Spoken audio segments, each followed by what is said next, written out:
O século XX foi próspero em mostrar o tanto de erro que foi feito com relação à quantidade e à maneira que a civilização estava se ensenhorando da Terra, tomando conta da Terra. E nos oceanos, nas florestas, em todos os cantos nós estamos como verdadeiras bactérias inteligentes, tomando domínio sobre todos os cantos do planeta. O que cria e transmite para as gerações futuras, para as nossas crianças, a cada geração, a ideia de que existe um imenso supermercado, um imenso shopping, com departamentos onde nós vamos tirar as coisas. E esse imenso shopping com departamentos onde nós tiramos as coisas é exatamente aquela nossa querida Mãe Terra. Aquela que o Seattle, né, que o chefe Seattle, naquela carta que virou Bíblia dos ecologistas na década de 60, 70, dizia que se nós continuássemos juntando os nossos detritos, um dia essa humanidade ia acordar, ou nem ia acordar, ela na verdade ia morrer sob o seu vômito e sobre o seu lixo.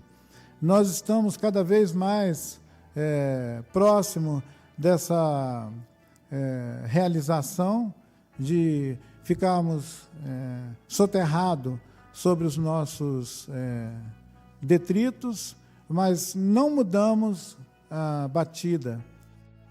Esse organismo, Gaia, ele pode experimentar morte parcial, morte lenta de alguns dos seus membros, enquanto nós ficamos anunciando um possível falecimento simultâneo de todos os seus órgãos. Tem pedaços do nosso mundo que já morreu. Nós fazemos profecias sobre uma possível queda do céu, mas muitos pedaços desse céu já caiu. E eu, sinceramente, não entendo por que as pessoas querem adiar o fim do mundo. Se todos os sinais que nós temos indicam que a gente não conseguiu dar conta de cuidar desse jardim, se todas as últimas, digamos, notícias que nós temos é que nós estamos administrando muito mal o negócio, por que é que nós queremos adiar isso? A gente podia pelo menos ter coragem de admitir o fim deste mundo e ver se nós somos capazes de aprender alguma coisa e, se tivermos outras oportunidades, de ver como que nós vamos nos portar num novo mundo ou num possível outro mundo.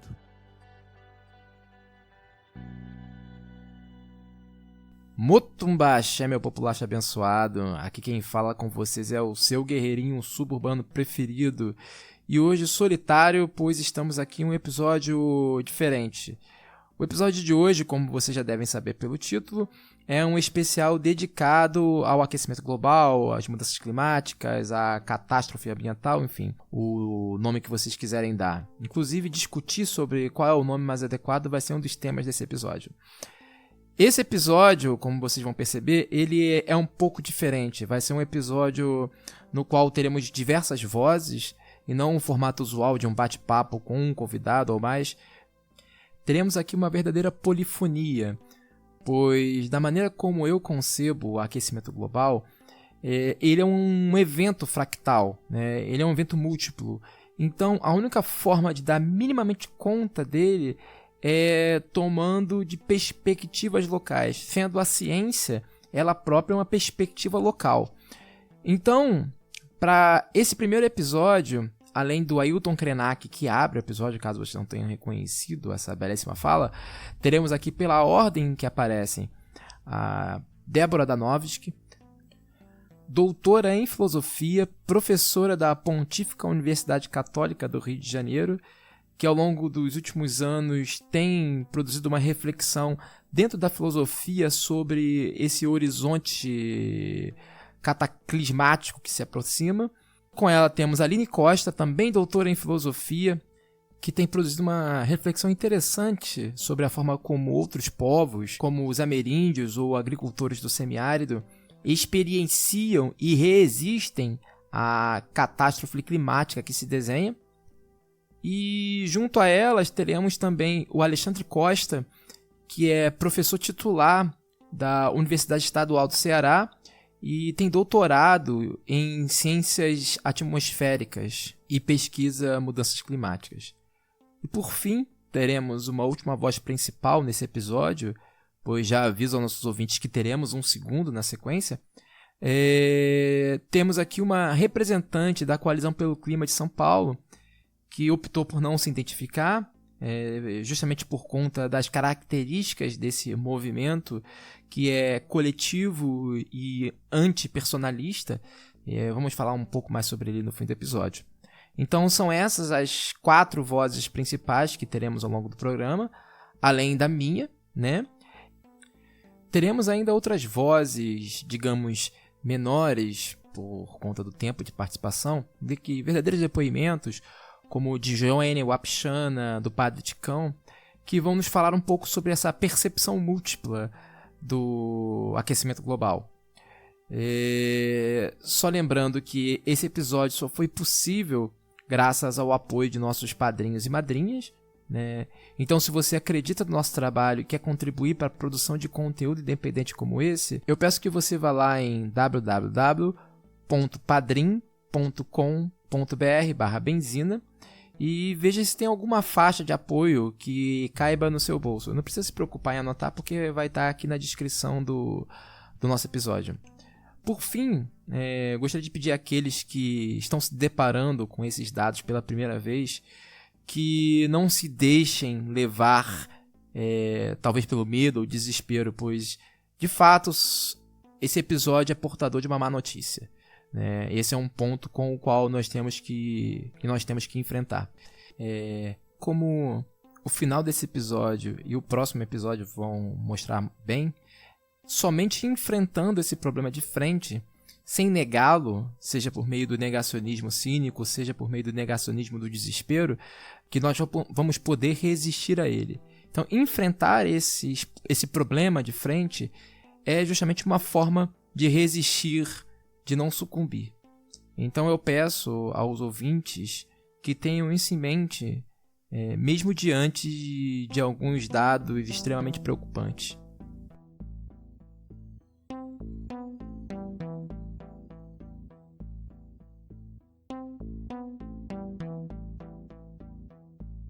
E como tudo deve começar do começo, a primeira pergunta que eu submeto aos nossos convidados é: o que diabos está acontecendo?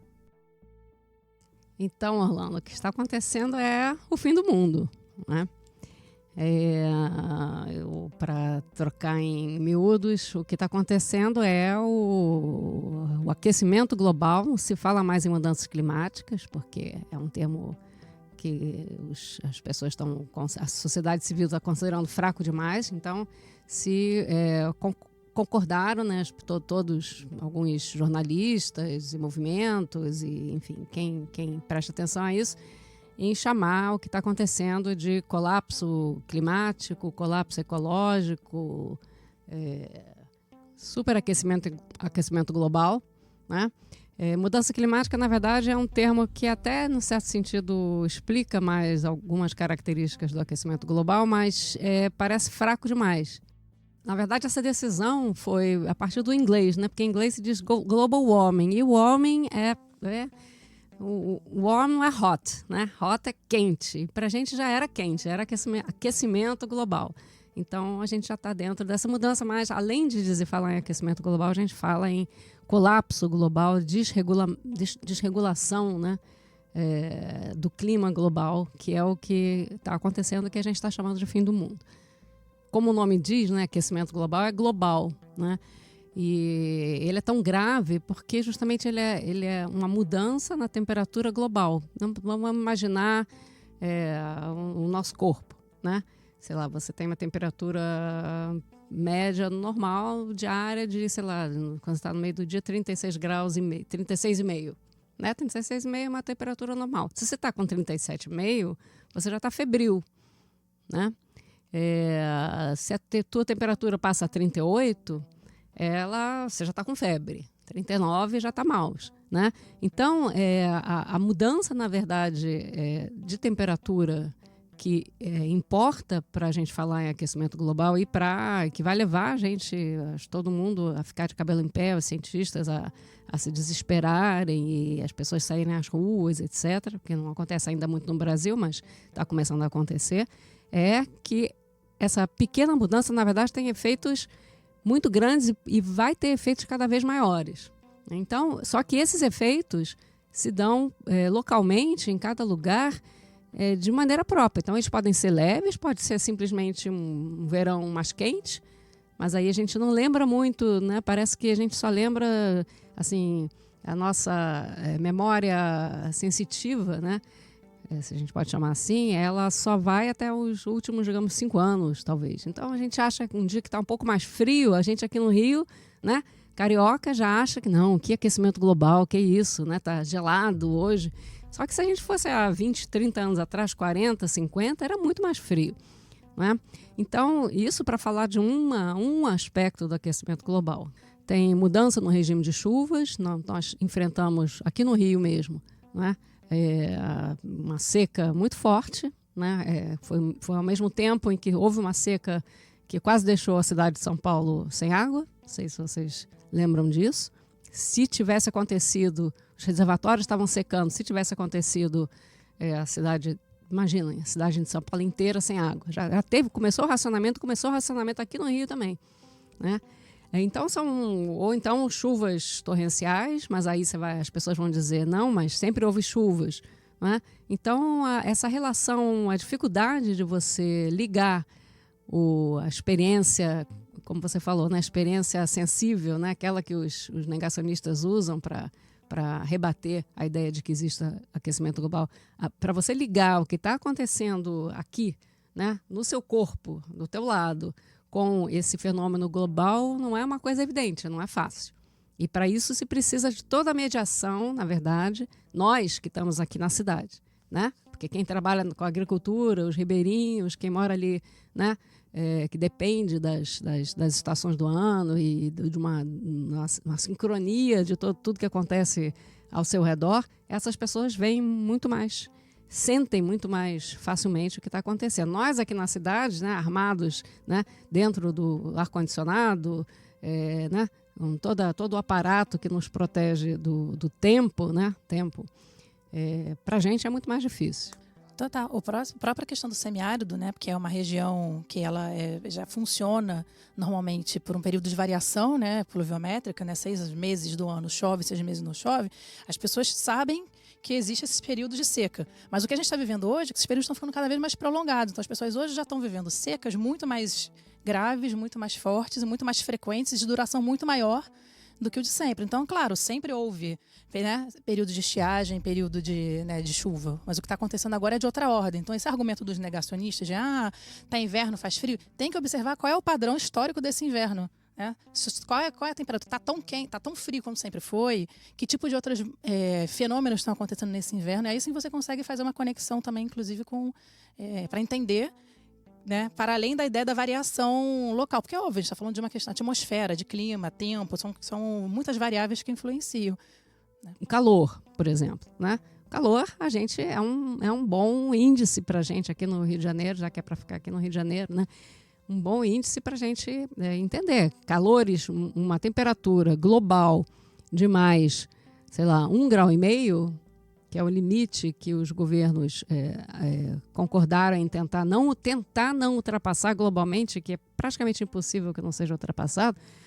1,5 graus, 2 graus de aumento de temperatura, para a gente aqui no Rio, pode significar, provavelmente vai significar a existência de dias de temperatura de mais, sei lá, 4, 6 graus, né?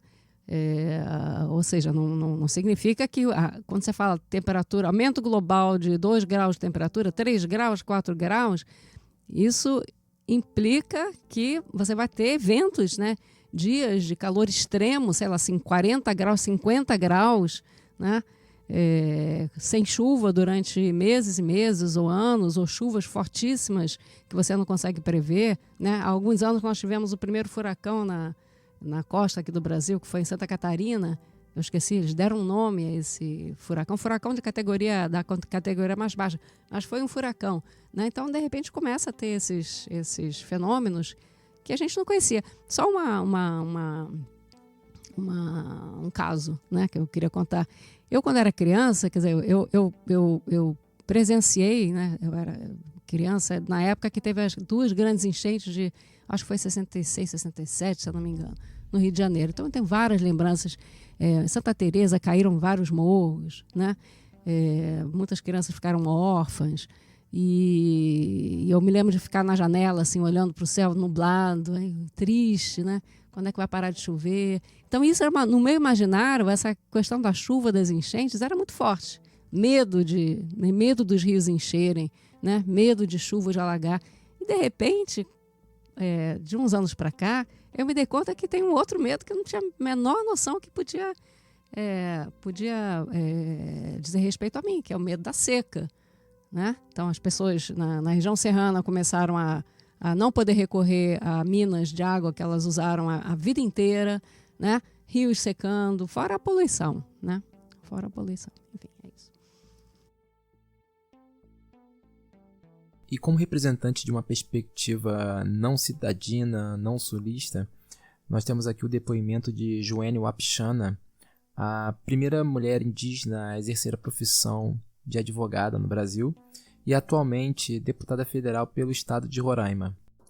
Eu percebo o efeito da mudança climática a partir do momento que nós não temos ainda a fixação de mudanças de estações e que isso afeta principalmente quem vive de uma forma da relação com o meio ambiente.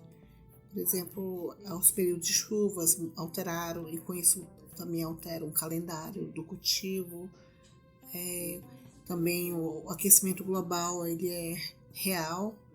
Cada vez mais nós estamos vivendo num país cada vez mais quente e também os recursos naturais estão ficando mais escassos, a água principalmente.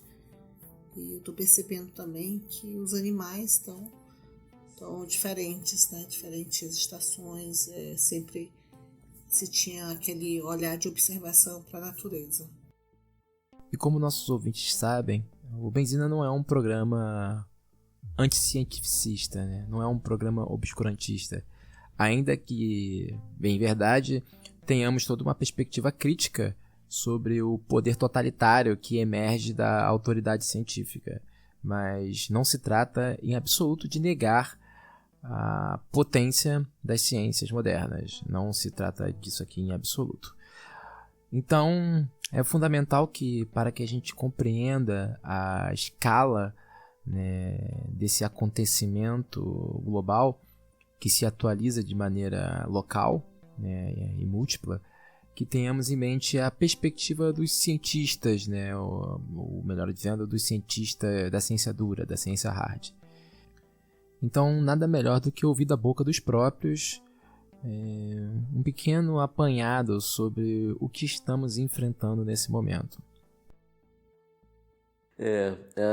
Então, nós temos hoje um quadro evidenciado de crise climática, disparado por um profundo desequilíbrio no balanço de radiação do sistema Terra, né? Um clima em equilíbrio, obviamente, depende do quê? De que a quantidade de energia que entre no sistema seja igual à quantidade de energia que sai, né? E com a alteração da composição química da atmosfera terrestre, a partir das emissões antrópicas de gases de efeito estufa, esse balanço foi alterado. Exatamente por ter hoje uma atmosfera mais opaca, que absorve uma maior parcela da radiação infravermelho que deveria ser dissipada para o espaço, hoje tem mais energia entrando no sistema, luz solar, do que energia saindo no sistema, calor ou radiação infravermelho terrestre sendo lançada para o espaço. E isso, obviamente, esse desequilíbrio energético, lei da física, né, são leis da física básica, primeira lei da termodinâmica, se você tem mais calor entrando do que saindo, você vai aquecer o sistema. E esse desequilíbrio, que a gente estima como da ordem de 2,29 watts por metro quadrado, a gente pode traduzir isso em números mais fáceis de entender, isso é o equivalente à explosão de 18 bombas de Hiroshima por segundo, né? Esse acúmulo de energia extra tem levado ao aquecimento do planeta. E o planeta hoje tem uma atmosfera com 415 partes por milhão de CO2, isso é 50% a mais do que no período pré-industrial, mais do dobro do metano do período pré-industrial, e esse planeta, obviamente, não poderia reagir de outra forma. Ele já está a 1 grau mais quente, com rebatimento em inúmeras outras variáveis do sistema Terra, né? Calotas polares, incêndios florestais, ocorrência de secas e tempestades severas. A gente está tendo aí, né, está assistindo ao vivo o desenrolar de várias tragédias ao mesmo tempo, o aumento do degelo da Groenlândia e da perda de gelo marinho do Ártico, o aumento dos incêndios florestais da Amazônia à Sibéria, do Alasca à Califórnia, e, óbvio, né, agora o super furacão Dorian, né, que de maneira relativamente imprevisível chegou à categoria 5. Né? Se esperava que fosse uma tempestade intensa, chegasse à categoria 4, mas ele realmente confirmou que chega à categoria 5 nas últimas horas.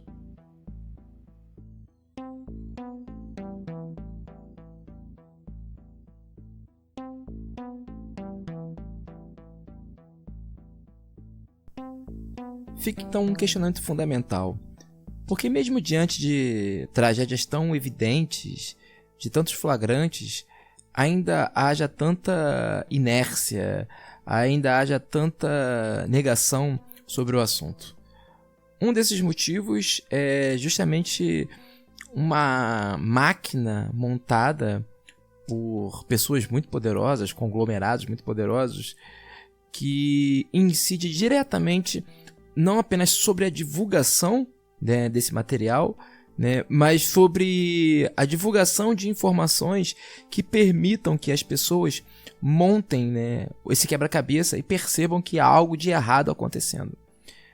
Isso fica muito evidente, por exemplo, nessa insistência pueril na ideia de precisamos ouvir os dois lados, como se de fato houvesse dois lados simétricos nessa discussão.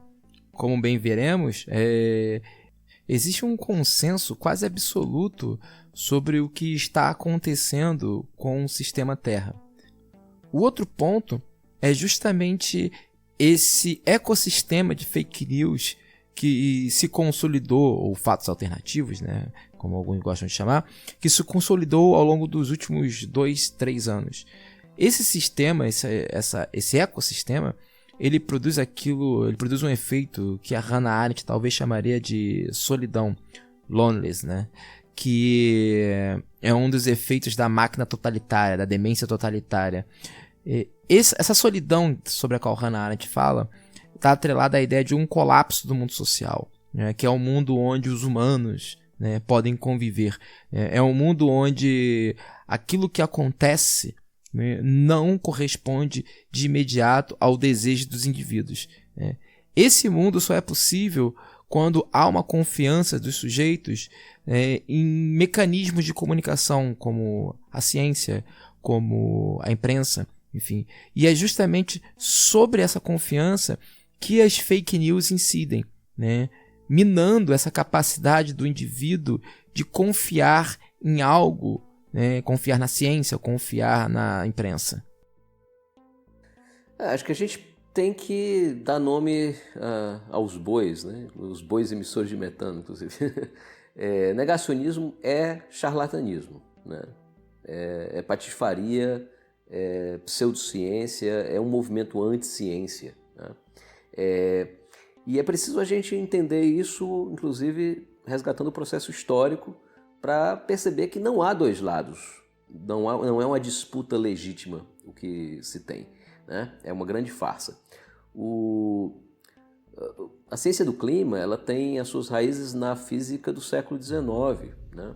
Desde as pesquisas aí de Tyndall, que mediu as propriedades dos gases que compõem a atmosfera e percebeu que alguns deles absorviam calor, até o artigo seminal do Svante Arrhenius, de 1896, em que ele sugere que uma duplicação da concentração atmosférica de CO2 poderia aquecer o planeta em algo como 4 a 5 graus, o que não é tão longe das estimativas que nós temos hoje, que é 3 a 3,5 graus de sensibilidade climática. O que acontece, no entanto, é que quando chegou o século XX, né, 1938, o Guy Callender já mostrou evidências empíricas de que o planeta estava aquecendo e que não havia como explicar isso a partir apenas de processos naturais. Em 1958 se instalou a estação de Mauna Loa para medir CO2 e a gente passou a perceber que a concentração desse gás crescia ano a ano. Em 1968, o Instituto Americano de Petróleo encomendou a Stanford um estudo querendo saber, obviamente tinha entrado aí no radar já da indústria petroquímica, né, o risco de que se a queima de combustíveis fósseis estivesse alterando o clima, isso poderia afetar os negócios, né? Então o Instituto Americano de Petróleo encomendou a Stanford um relatório para saber qual o estado da arte da ciência. E o relatório Stanford foi muito nítido já em 1968, que o que estava ocorrendo era um experimento em escala planetária, não intencional, e que a tendência ao crescimento de CO2 poderia levar a efeitos perigosos, aumento da temperatura média do planeta, perda das calotas, né, polares, elevação do nível do mar, etc. Obviamente a indústria petroquímica não deve ter ficado satisfeita com isso, e quando chegou na década de 70, em 77 para 78, a própria Exxon montou um time de cientistas para pesquisar ela mesma a questão climática. Esse time foi encabeçado e esses documentos vazaram, agora estão disponíveis. Quem quiser pode procurar os links aí em Exxon Knew, né? Ou seja, Exxon sabia. E o que aconteceu é que esse time de cientistas liderados por James F. Black fez simulações que não estavam disponíveis nem mesmo para os melhores grupos de pesquisa das melhores universidades e chegou a conclusões realmente assustadoras. Você analisa os resultados, Orlando, e é de uma... eles antecipam coisas que a nossa ciência só veio deixar nítido de forma pública décadas depois. Um deles a estratosfera iria esfriar, enquanto a troposfera, ou seja, a parte de baixo da atmosfera, esquentava. O aquecimento nos polos seria muito maior, especialmente no Ártico, né? Então, no cenário pior de emissões, rodado pelo Black, em 2075 o mundo estaria 3 graus mais quente do que no período pré-industrial, mas o Ártico estaria 10 graus mais quente, né? E isso envolvia, obviamente, o risco de elevação do nível do mar e de vários outros impactos. A conclusão do memorando que o James Black apresentou para a direção da Exxon, com todos esses gráficos em anexo, era muito direta. Nós temos uma janela de 5 a 10 anos para iniciar uma transição rápida das nossas fontes de energia. Ou seja, ele alertava que, numa escala de menos de uma década, não só a Exxon, mas todas as outras empresas de combustíveis fósseis, né, as outras, né, do time das 4 irmãs, né, por exemplo, teriam de promover essa transição. Veja então que nós temos um mundo em que as janelas se fecharam para a gente, sei lá, em 1988, que foi o ano de criação do IPCC. Aí é que começa de fato a história do negacionismo, porque a Exxon, o que é que ela fez?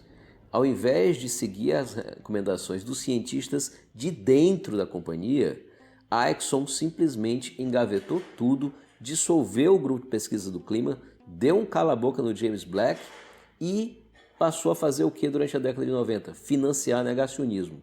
foram milhões de dólares transferidos para think tanks, né, os pseudo-institutos como o Heartland e o Cato Institute, grupos, né, ultraliberais, grupos ultraconservadores dos Estados Unidos, para fazer propaganda anti-ciência.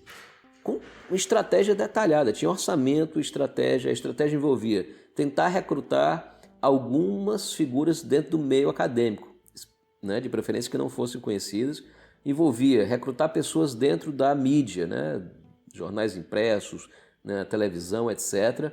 Envolvia fazer oficinas em escolas, universidades, com o objetivo de quê? De semear a dúvida. Importante ponto, eles recrutaram, até pela experiência anterior, figuras conhecidas do negacionismo do tabaco. A indústria do tabaco conseguiu, por pelo menos 2 a 3 décadas, esconder as evidências de que o cigarro, né, o tabaco, causa câncer e doenças cardiovasculares. Eles conseguiram esconder isso daí por trás de uma cortina de dúvida. Foi a mesma estratégia adotada pela indústria petroquímica. Então, o tipo de patifaria que é praticado, né, por negacionistas como Molion, Felício no Brasil, mas obviamente em muito maior número nos Estados Unidos, não tem nada de ciência, não é uma posição legítima. O consenso científico entre os especialistas que produzem ciência na área gira entre 97% e 99%, e eu diria que mais importante ainda é que quando você vai para a literatura científica, cerca de 99,97% a proporção de artigos que confirma que o aquecimento global é antrópico, que o aquecimento global existe, que o aquecimento global é antrópico e mais, que a situação é grave, porque de fato é muito grave. Então, não tem dois lados aí, né? É uma farsa. Toda essa propaganda, né, toda essa, como você bem citou, esse ecossistema de fake news, ele opera apelando para alguns aspectos do senso comum, né, apelando para alguns valores, né, que a sociedade alimenta, promove.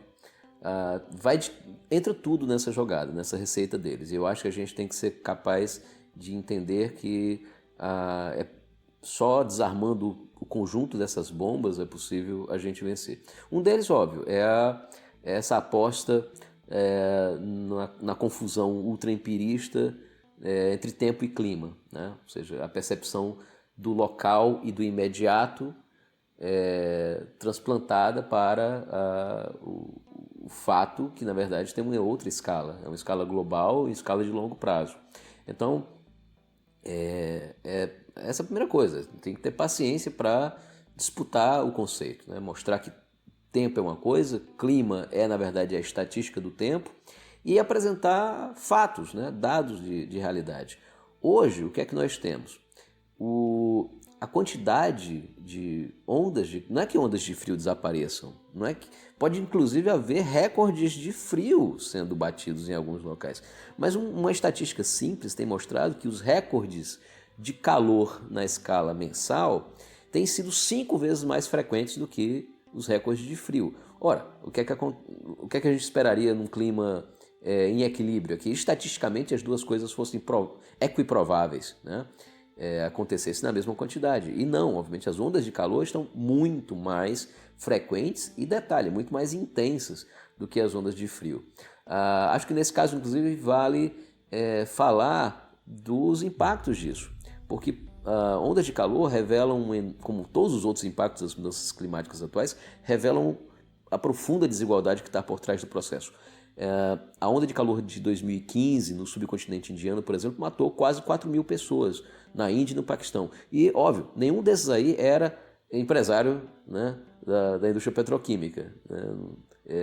Esses camaradas aí, eles formam um grupo, né, alheio, imune a qualquer impacto das mudanças climáticas. Quem morreu foi agricultor, agricultora, pescador, né, criança e jovem, né, e idoso das comunidades mais pobres. Então, são esses setores que são afligidos pela mudança climática. Então, acho que vale a pena tocar nisso aí.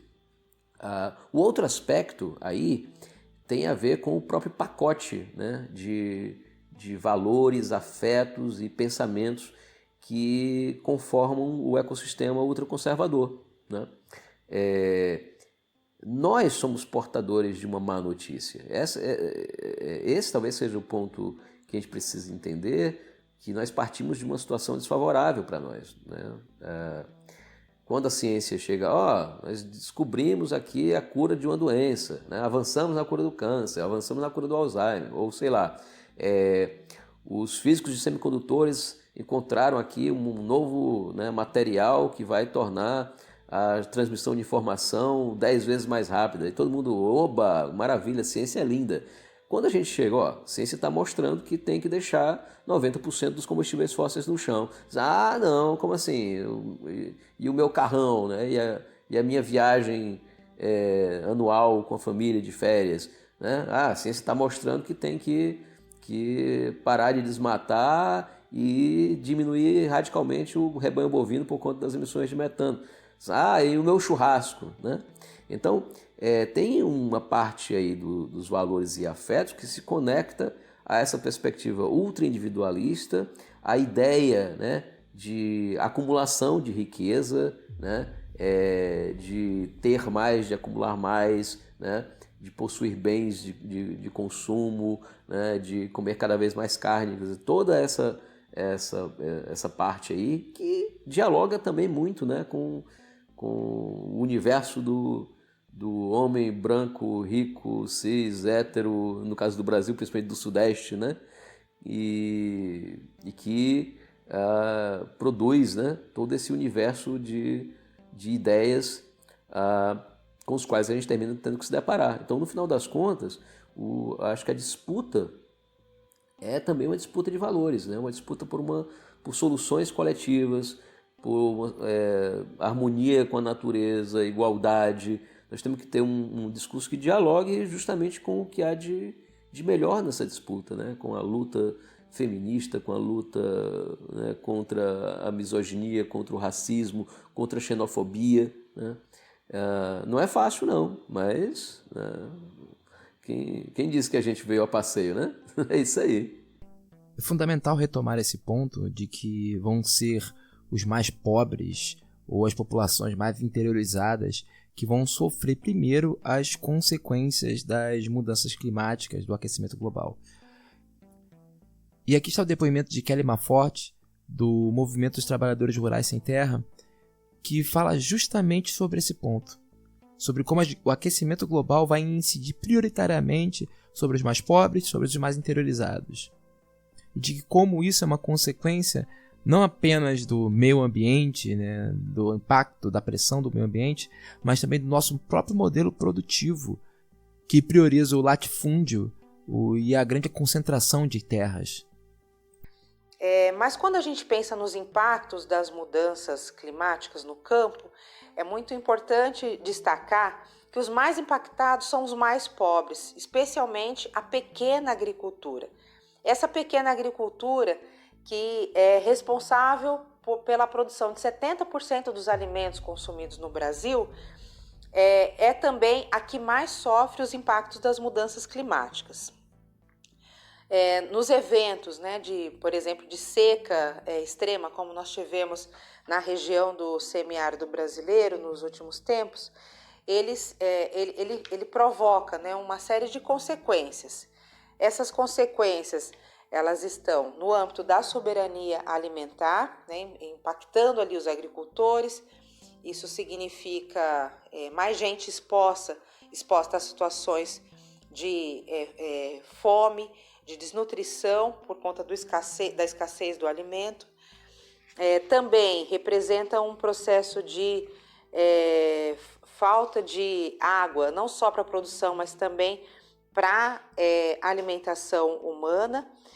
E também provoca efeitos sociais, como, por exemplo, a gente sabe que toda vez que falta água numa casa, são as mulheres as responsáveis, né, na divisão sexual do trabalho, pela esfera dos cuidados. Então, são as mulheres que vão andar mais atrás de água e vão se ocupar mais dessa tarefa, né? A falta de água também, né, provocada pelas mudanças climáticas, ela pode provocar um aumento, já tem provocado um aumento na migração dos jovens que vão deixando essas áreas impactadas, sejam assentamentos, sejam áreas de pequena agricultura. Então, tudo isso para mostrar que são os mais pobres que sofrem os impactos direto aí das mudanças climáticas. E fica então um desafio fundamental, que é como engajar essa população que já está sendo afetada, né, e que no futuro vai ser ainda mais afetada pelo aquecimento global, na luta socioambiental. Né? Como produzir um tipo de mobilização política que abarque essas populações sem que para isso se recorra ao velho autoritarismo, né? Ao velho pensamento totalitário que assola determinados setores que se imaginam à esquerda. A primeira seria transpor esse fosso natureza-cultura, que, enfim, famoso fosso natureza-cultura, que de alguma forma marca a história do ambientalismo também no mundo. Porque começa com uma discussão muito cientificista, né? Que quando chega na sociedade, justamente os ambientalistas emulando o comportamento do cientista, repetindo isso, e acaba que quando essa discussão chega nos governos, os governos, principalmente pobres, Brasil, eu estava lá na Conferência de Estocolmo de 72, dizendo: vocês estão reclamando da poluição? A pior poluição é a pobreza. Tragam a poluição para cá. Então, historicamente, tem essa discussão, essa separação entre, primeiro, os problemas sociais, depois os problemas ambientais, se der tempo. Né? Então, no fim das contas, a gente ainda vive isso um pouco, eu acho, na dificuldade, na própria posicionamento dos cientistas, de quem fala disso. E tem um outro fosso, que é o fosso temporal mesmo, presente e futuro.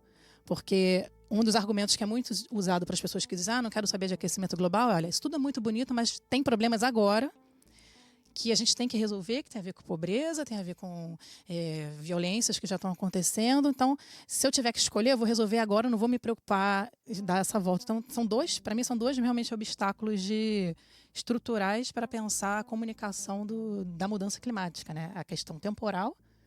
Por que eu vou agir no futuro se eu estou passando fome agora? E é uma questão importante, a gente tem que pensar como faz essa volta para mostrar que, sim, é importante, inclusive já está acontecendo hoje, né? Enfim, aí tem várias estratégias que a gente pode pensar, né? Mostrar que já está acontecendo hoje, que o pior não é um pior um pouquinho pior, é um pior de consequências que a gente não consegue nem prever, porque, né, imagina, você bota um pouquinho, um incrementozinho na temperatura e seca, dificuldade de produzir alimentos, dificuldade de acesso à água, guerra civil, como é que a gente...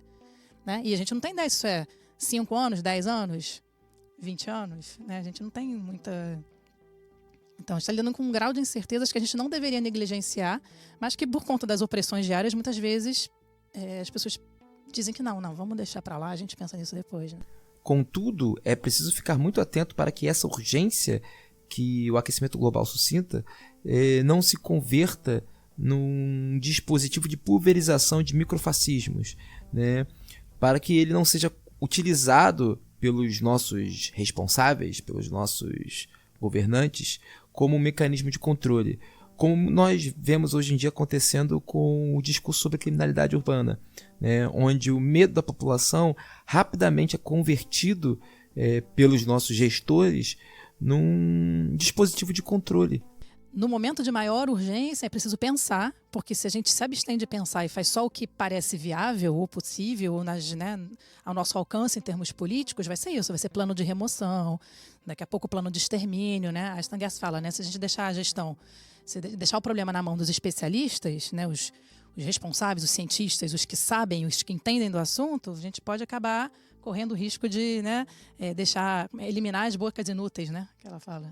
O risco de primeiro os cães e os gatos e depois só Deus sabe como é que isso vai se desenvolver. Então é importante que justamente no momento em que o problema é urgente, que as pessoas comecem efetivamente a pensar para além do que está posto como possibilidades que inclusive são agitadas pelo mercado, pelo Estado. Né? Então, de alguma forma, é um momento em que justamente parar e criar possibilidades novas de enfrentamento que não sejam já ditadas pelas máquinas que estão a fim de destruir o que está aí. Né? Porque o perigo é a gente chegar num momento em que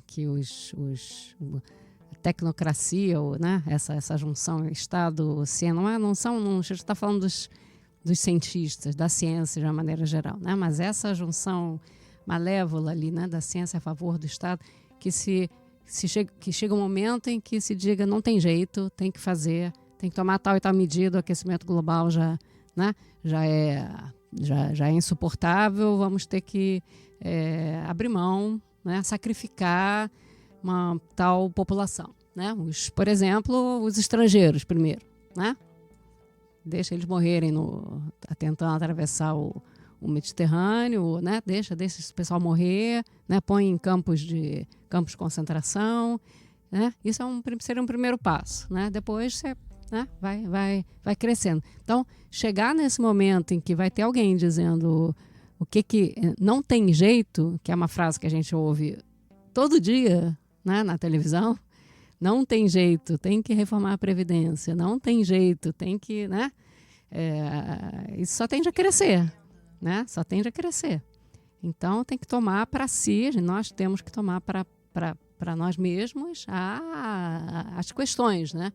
Temos que nos envolver com as questões e, enfim, envolver todos os agentes, todos os interessados em cada um desses problemas. Então, tomar posse dessas questões que dizem respeito a gente. A gente teve recentemente, eu e a Deb, um episódio que mostra justamente o problema de deixar na mão dos especialistas, a necessidade, inclusive, dos cientistas deveriam de se apropriar disso também, porque isso concerne a eles, né? A gente foi num evento da Deb recentemente sobre o que estão chamando de geoengenharia ou engenharia climática. Mas que um dos cientistas que estavam envolvidos lá, inclusive ele mesmo falou, a gente não devia chamar de geoengenharia, não, porque engenharia parece que a gente tem muito controle do que a gente está fazendo. Esses processos de projetos de intervir globalmente no clima para tentar justamente diminuir as emissões, deveriam ser chamados de intervenção mesmo, porque intervenção é essa coisa, a gente não sabe bem o que a gente está fazendo. É só uma coisa, a geoengenharia seria o que eles chamam de plano B, né? Se tudo der errado em questão ao clima, o colapso ecológico, se tudo der errado, a gente tem que tentar alguma solução global através disso, né? De grandes tecnologias que são de vários tipos. Para intervir diretamente sobre a Terra. Só qual é o grande problema disso? Ninguém sabe, nenhum testou isso em escala global, ou seja, o risco disso é altíssimo, ninguém sabe como é que, né, mesmo que localmente determinada tecnologia se comporte a fim de acabe revertendo efeitos, a gente não sabe como é que seria isso em grande escala. Fora que os outros problemas, né? Vai ficar na mão de quem o controle disso? Patente, vai ser governos, vai ser empresas, enfim. Mas tem toda uma discussão complexa. E foi interessante porque, apesar de todos os cientistas dizerem que isso era plano B, a gente não tem que pensar nisso, é muito horrível, mas a gente precisa pesquisar, porque a gente já está vivendo uma situação muito grave de colapso, os cientistas dizendo. A gente está em negação. É interessante, né? Porque os cientistas, parece que estamos em negação, eles diziam, da gravidade. A gente está lidando com dois negacionismos, né? Os que dizem que não estão acontecendo e os que ainda acham que tem algo que fazer, segundo esses cientistas, né? Então a gente tem que começar a pesquisar essas tecnologias. Mas a Stangers fala uma coisa muito boa lá no Tempo das Catástrofes, que ela diz: é muita inocência nossa, nessa economia de conhecimento que a gente vive, achar que existe a pesquisa inocente. Que o cientista vai lá, vai receber financiamento, vai pesquisar geoengenharia e, no fim das contas, uma empresa não vai querer adotar isso. E eu perguntei isso para um dos cientistas que estava participando. Falei, olha, vocês estão falando em pesquisar, mas eu me preocupo, porque no momento que vocês pesquisarem, tem dinheiro no meio, vocês vão ter que implementar essa tecnologia. E a resposta dele para mim foi: mas isso não é problema meu, isso é problema da ONU. A pessoa se tira completamente da responsabilidade do que ela está desenvolvendo, né? Como se não fosse um trabalho dela. O trabalho dela, ele tá achando que ele está no Holoceno, né? Discutindo, fazendo ciência só para o bem do conhecimento humano, quando o que ele está fazendo é política. Ele não percebe que ele está fazendo política, né, de certa forma.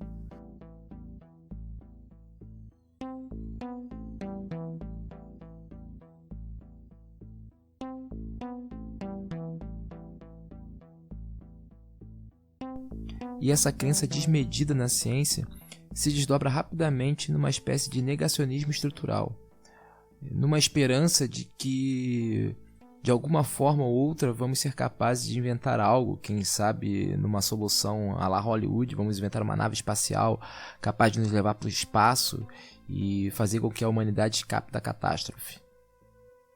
O problema é que essa crença nos leva a negar, inclusive, aquilo que a ciência nos diz. A falsa ilusão é de que nós podemos estragar, né, como se o sistema Terra fosse uma máquina que pudesse ser estragada, quebrada e depois consertada, né?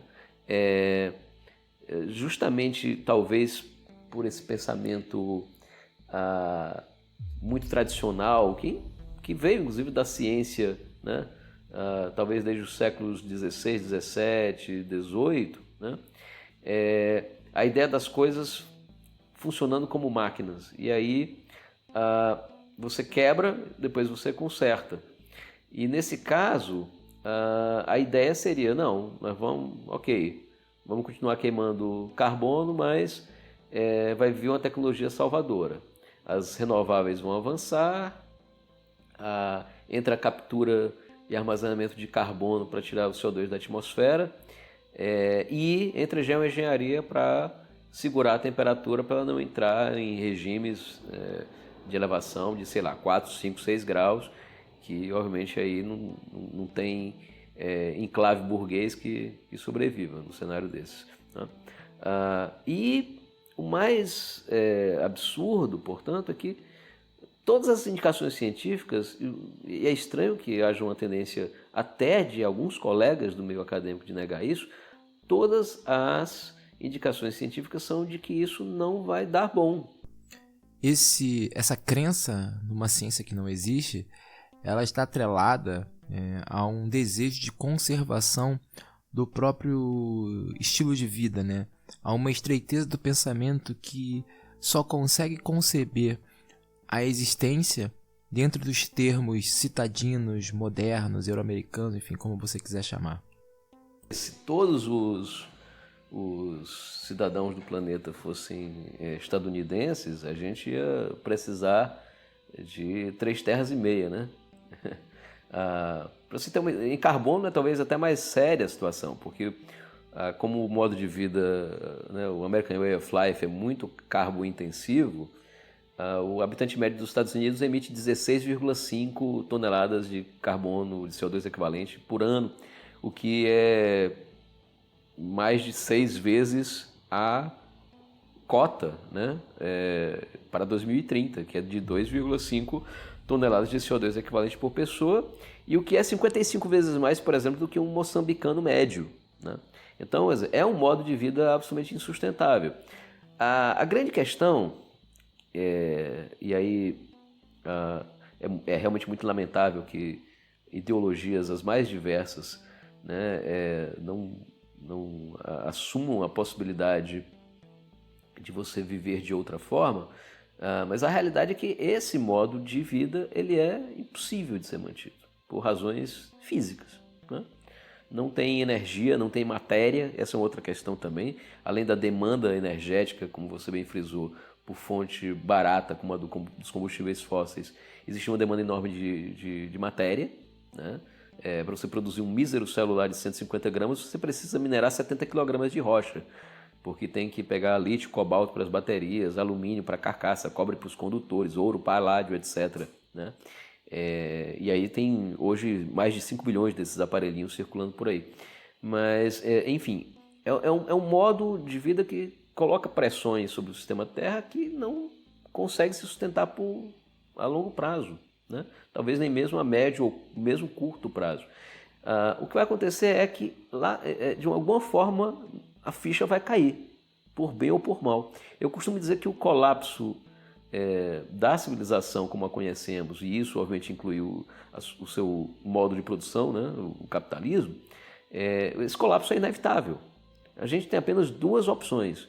Uma é abraçar o colapso como o maquinista enlouquecido que acelera a locomotiva rumo ao despenhadeiro, né? E obviamente tem alguma... Isso aí, parte das elites, ao meu ver, adere. Fração dela talvez até conscientemente, parte dela provavelmente não, que é a aceleração da catástrofe, né? Isso na verdade é Trump, é Bolsonaro e companhia, a ultradireita, né? Que basicamente aposta num cenário meio Elysium, né? Que vai ter terra arrasada, centenas de milhões ou até bilhões de famélicos, de refugiados climáticos disputando migalhas numa terra arrasada e os enclaves militarizados garantindo o bem-estar para essa minoria, né? A outra possibilidade é que esse colapso, entre aspas, seja feito de maneira também, entre aspas, controlado, né? O que seria um colapso controlado? Seria a redução, né? Seria, obviamente, a eliminação dessa ilusão de crescimento econômico infinito, de demanda crescente de matéria e energia, de produção de riquezas, produção de mercadorias, acumulação, etc., que está por trás, e consumo, né? Que está por trás do capitalismo, né? E significaria, então, que a gente jogaria isso fora e construiria de maneira, né, racional, democrática, igualitária, uma sociedade que passasse a caber dentro da biosfera, dentro do sistema Terra, né?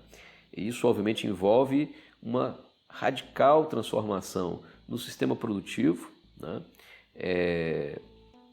Significa, no limite, encerrar as atividades de mineração, significa manter 90% das reservas fósseis exatamente onde estão, no subsolo, significa repensar, inclusive, a dieta, né, adotada pela humanidade em escala global, né?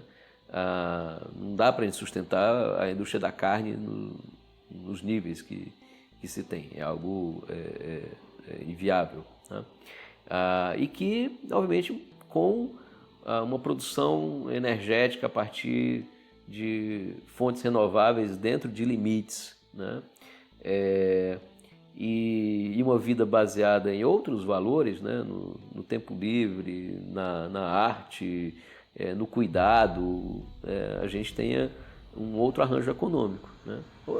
O atual está falido, né? O atual modelo é aquele em que um revólver e um projétil produzido pela Taurus, isso aí entra no cálculo do PIB, mas uma fruta colhida do pé não entra, né? Então, colapso dessa sociedade, né, imaginada aí como sendo o fim da história, a última, né, Coca-Cola do deserto, e aí, com todos os sentidos que você possa ter para Coca-Cola e para deserto, essa sociedade está fatada a desaparecer. A grande questão desaparece por bem ou por mal, né? A gente, nós na verdade não somos os vândalos, né, os arruaceiros, etc. Pelo contrário, a gente é o pessoal que quer resolver minimamente de boa, principalmente de boa com a biosfera, com Gaia, né? Essa galera aí, né, os aceleracionistas da catástrofe da ultradireita, esses, na verdade, são os vândalos, os caras que estão pagando para ver e que apostam que vão conseguir o bote salva-vida do Titanic na combinação de enclaves militarizados com geoengenharia. Basicamente é nisso que eles apostam. Eu, inclusive, duvido que isso aí funcione, né? Mas, enfim, é essa guerra de mundos que está posta, né? Infelizmente, esse negacionismo ele não está presente apenas à direita do espectro político, mas ele também pode ser observado numa determinada ou em algumas determinadas esquerdas, especialmente aquelas apegadas ao desenvolvimentismo.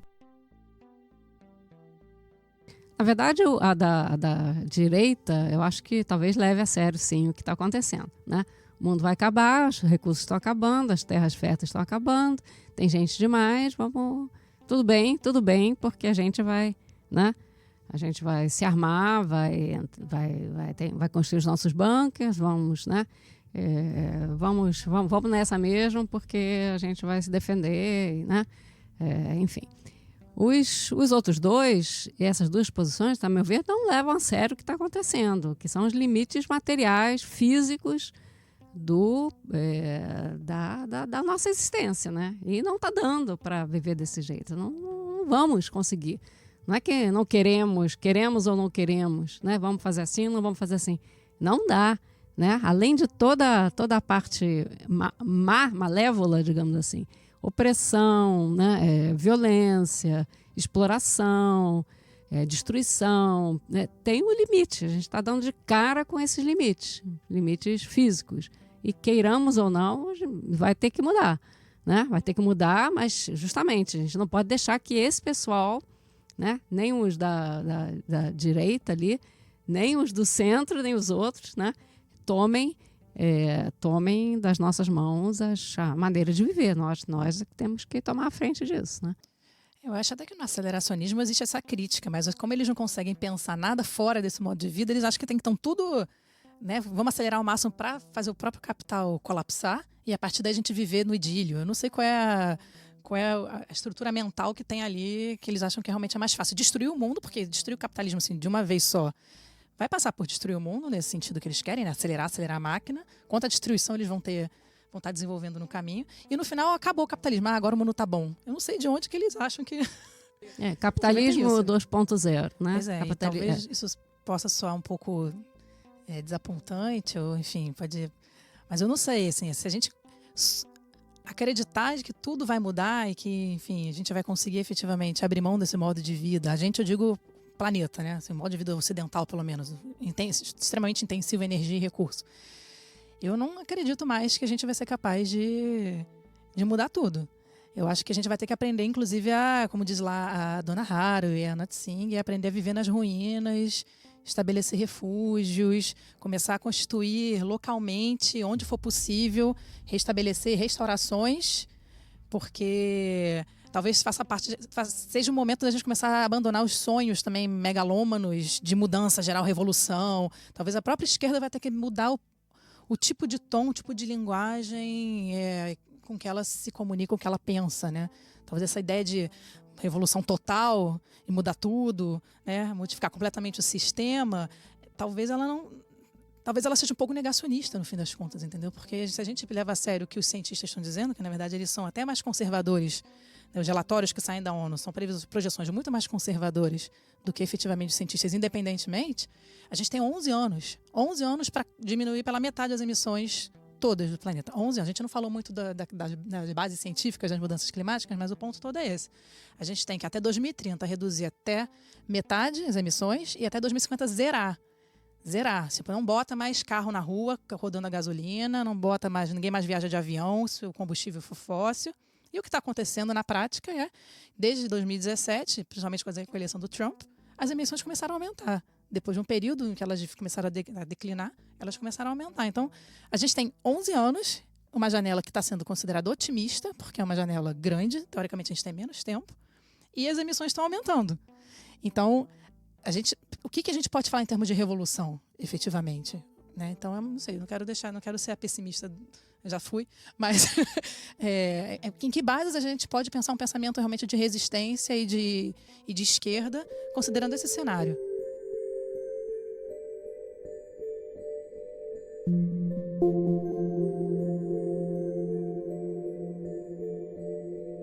E já existem alguns exemplos de grupos, de coletivos que estão se articulando dessa forma, que já não tem mais a sua libido sequestrada pela ideia de uma revolução vindoura. Aqui no Brasil tem um exemplo bastante interessante, que é a Coalizão pelo Clima de São Paulo, um coletivo formado por coletivos, como seus integrantes mesmo dizem, que tem entre seus setores, entre suas fileiras, grupos tão díspares quanto policiais antifascistas, militantes, enfim, da causa socioambiental, ambientalistas, pessoas em situação de rua, enfim. Grupos que estão ali agrupados de uma maneira não hierárquica no entorno, ao redor de uma causa comum, e tendo o entendimento fundamental de que essa causa comum pode não ser a mesma para todos eles. A coalizão, ela é um coletivo com vários coletivos que não necessariamente estão no escopo socioambiental, mas que de uma forma ou de outra pautam as mudanças climáticas dentro de suas próprias demandas, né? Então, por exemplo, a gente não é algo que as pessoas tenham que abandonar a própria luta para falar sobre mudanças climáticas, mas é como entender as diferentes demandas e as diversas lutas, como pensar elas alinhadas com as mudanças climáticas, né? Influenciadas por elas, agravadas, enfim, a depender de cada coletivo, né? O objetivo da coalizão, a gente entende que é fazer o possível para manter humanos e não humanos de pé, baixar as emissões de gases de efeito estufa, que tem que começar ano que vem, né? e segurar a temperatura do planeta, sei lá, 2 graus, 3 graus, se for possível. O que só acontece se as emissões de gases de efeito estufa baixarem, né?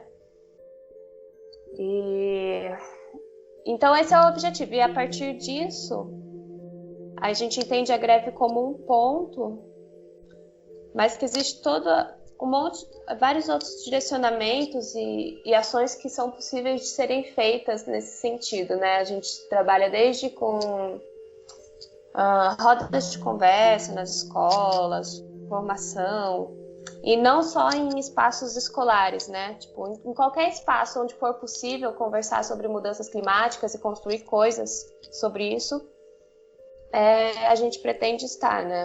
Sejam sindicatos, bairros, associações, enfim, onde for permitido que a gente entre. Mas a ideia é que isso seja uma construção conjunta, né? Que a gente consiga, de alguma forma, junto com as pessoas com quem a gente está falando, perceber que é possível construir isso, né? Não tem uma resposta pronta. E aí a gente trabalha num princípio de autogestão, né?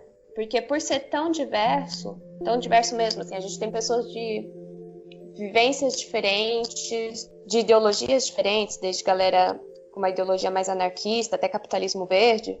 Não existe como ter um programa ou ter um direcionamento fechado, porque isso centralizaria e não ia funcionar, né? É entender que só é possível ou outras possibilidades quando se pensa todo mundo junto, sabe? Quando você consegue juntar as várias experiências para construir coisas novas, né? Inclusive porque até agora a gente manteve as experiências separadas e a gente não consegue entender o vocabulário do outro, a gente não consegue se deslocar para pensar soluções possíveis, né? Quando a gente vai falar com outros coletivos, né, independente assim, se estão dentro dessa dinâmica de já estar nessa direcionadamente a questão socioambiental,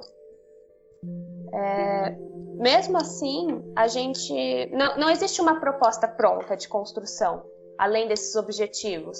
Então, quando a gente encosta em coletivos ou pessoas, enfim, que não estão diretamente falando sobre questões socioambientais, estão falando de outras coisas que são tão importantes quanto, a gente também não tem uma proposta pronta quando a gente chega, né? A gente se apresenta, a gente escuta o outro, e aí muitas vezes acontece, por exemplo, no primeiro contato com os policiais antifascistas, né, a gente apresentou a coalizão, aí eles já tinham falado um pouco do trabalho deles, e aí o que aconteceu foi que falaram assim, mas a gente não... É muito importante a questão ambiental, mas como a gente poderia articular isso, né? E aí eu falo assim, a gente não sabe, mas a gente pode pensar junto, né? A questão de segurança pública, né? A questão de que cada vez mais água e mais comida vai faltar, que o nível do mar vai subir, as pessoas vão ficar desabrigadas, isso vai ocasionar mais deslocamentos, sendo que tudo isso já está acontecendo, na verdade, né? E então isso vai ser cada vez mais um problema de segurança pública. Acho que Altamira é um exemplo bem claro disso, assim, né? Claro, por outras circunstâncias, assim, é um exemplo muito claro de como isso virou um problema grave de segurança pública. E se não é construído a partir da base, com os trabalhadores da segurança pública, com a sociedade civil, vai ser mais complicado do que já é, né? Então, assim, não tem uma proposta pronta, não tem porque é isso, não tem como construir isso imposto, né? Porque é isso que sempre foi feito. Então, a gente tem essas articulações, assim, e pensar junto, que dá um tanto de trabalho, né? Mas tem funcionado. Então, com as pessoas em situação de rua, Com os policiais antifascistas a gente ainda está conversando possibilidades de como fazer esse debate em relação à segurança pública, porque, por exemplo, as pessoas elas já têm as lutas delas em andamento, né? Por exemplo, a questão dos moradores, das pessoas em situação de rua. A gente chegou lá, escutou algumas questões que eles colocaram pra gente, e uma delas foi uma das moças falou pra gente: seria muito bom se a gente tivesse árvores frutíferas na cidade, pra gente ter uma sombra, pra gente poder colher frutas. E aí a gente tinha essas demandas, e aí a gente voltou e pensamos, né, o que dá para fazer? Porque tem, por exemplo, a gente está junto com o MST, a gente tem algumas ONGs que tem mudas, né, enfim, tem uma galera que manja de agroecologia, para além do que muitas dessas pessoas que estão em situação de rua têm experiência também, né, com essas coisas de plantar, enfim. E aí agora a gente tem uma reunião marcada, porque é tudo muito recente, né? E as articulações, assim, elas não... Você não chega num dia e sai com uma resposta. Então o que a gente tem, por exemplo, é uma reunião marcada para a gente, com as pessoas em situação de rua, para a gente decidir onde e como vai plantar as coisas, quem é que vai plantar, né? Quantas pessoas, quantos braços a gente tem, onde vai plantar, o que quer plantar.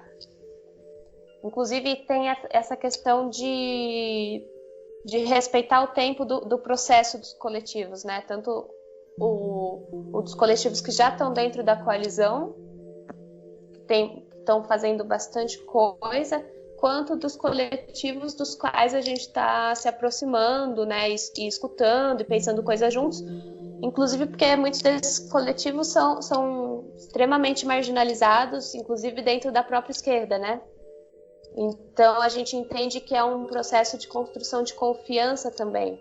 Então é uma questão de ir entendendo o tempo desses espaços, né, desses territórios onde a gente vai entrando.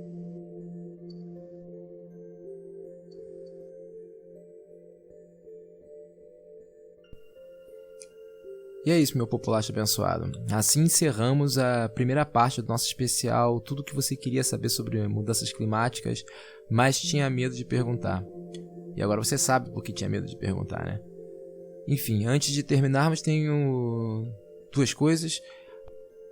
A primeira delas é um imenso agradecimento para o pessoal da Coalizão pelo Clima de São Paulo, que sem eles esse episódio não teria sido possível, e falo isso de verdade.